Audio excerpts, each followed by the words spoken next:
लोकसभा चुनाव को लेकर तमाम राजनीतिक दलों के साथ चुनाव आयोग भी अपनी तैयारियों में लगा हुआ है। इसी कड़ी में आज मध्य प्रदेश चुनाव आयोग के मुख्य निर्वाचन पदाधिकारी अनुपम राजन ने मध्य प्रदेश में लोकसभा चुनाव को लेकर तैयारियों की जानकारी दी है और बताया है कि मध्य प्रदेश चुनाव आयोग चुनाव के लिए पूरी तरह से तैयार है। चलिए अब आपको कुछ और भी जानकारी देंगे, लेकिन उससे पहले कुछ सुनवा देते हैं। वोटर्स हैं आज की स्थिति में, वो हैं 5,64,76,110। 5,64,76,110। जैसा हम जानते हैं कि नाम जोड़ने की कार्रवाई नॉमिनेशन लेने के जो आखिरी तारीख होती है उसके 10 दिन पहले तक हम आवेदन लेते हैं।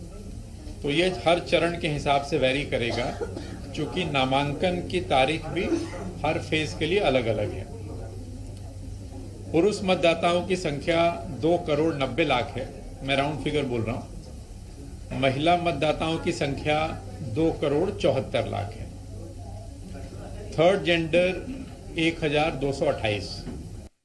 पिछले लोकसभा निर्वाचन के दौरान हमारे यहाँ चुनाव स्टेट में चौथे, पांचवें, छठवें, सातवें फेज में हुए थे। इस बार वो first, second, third and fourth phase में होंगे। फर्स्ट फेज का जो पोल है वो 6 पार्लियामेंट्री कॉन्स्टिट्यूंसी में है, जो 19 अप्रैल को है। सेकंड फेज का जो पोल है वो 26 अप्रैल को है 7 पार्लियामेंट्री कॉन्स्टिट्यूंसी के लिए। थर्ड फेज का पोल 7 मई को है 8 संसदीय क्षेत्र के लिए। और आखिरी चरण जो हमारा है वो 13 मई को है 8 संसदीय क्षेत्र के लिए। कुल हमारे यहाँ 29 पार्लियामेंट्री कॉन्स्टिट्यूंसीज हैं, जैसा आप जानते हैं। ये सहायक मतदान केंद्र वहीं पे बनाते हैं जहां मूल मतदान केंद्र होता है, कहीं मतदाता को अलग ही दूर नहीं जाना पड़ता। इस बार हम लोगों ने लोकसभा चुनाव के लिए विधानसभा चुनाव का जो अनुभव रहा था उसके आधार पे 1550 की जगह इसको 1500 किया है। तो जहां भी जिस मतदान केंद्र पे 1500 से ज्यादा मतदाता हैं वहां के लिए हम लोगों ने सहायक मतदान केंद्र बनाने का प्रस्ताव भारत निर्वाचन आयोग को भेजा है। इस प्रकार के कुल हम 367 सहायक मतदान केंद्र भारत निर्वाचन आयोग से अनुमति प्राप्त होते ही बनाएंगे। लोकसभा निर्वाचन में लगभग 5 लाख, 5-5.5 लाख कर्मचारी हमारे लगेंगे।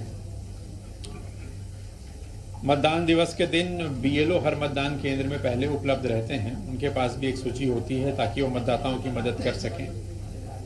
ट्रेनिंग आदि जो भी व्यवस्थाएं हैं वो निर्धारित, सारी जो गतिविधियां हैं इलेक्शन से रिलेटेड वो अपनी टाइमलाइन के हिसाब से चल रही हैं। सीजर्स भी हो रहे हैं, वाहनों की चेकिंग वगैरह आदि वो सारी चीजें आरंभ हो गई हैं और इसको धीरे धीरे और इसमें सख्ती आएगी। और चलिए अब आपको मध्य प्रदेश चुनाव की पूरी जानकारी दे देते हैं। सबसे पहले बात करते हैं मध्य प्रदेश के मतदाताओं की।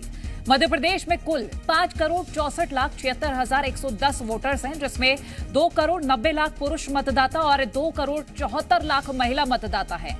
वहीं 85 साल से ज्यादा के 2,89,503 वोटर्स हैं।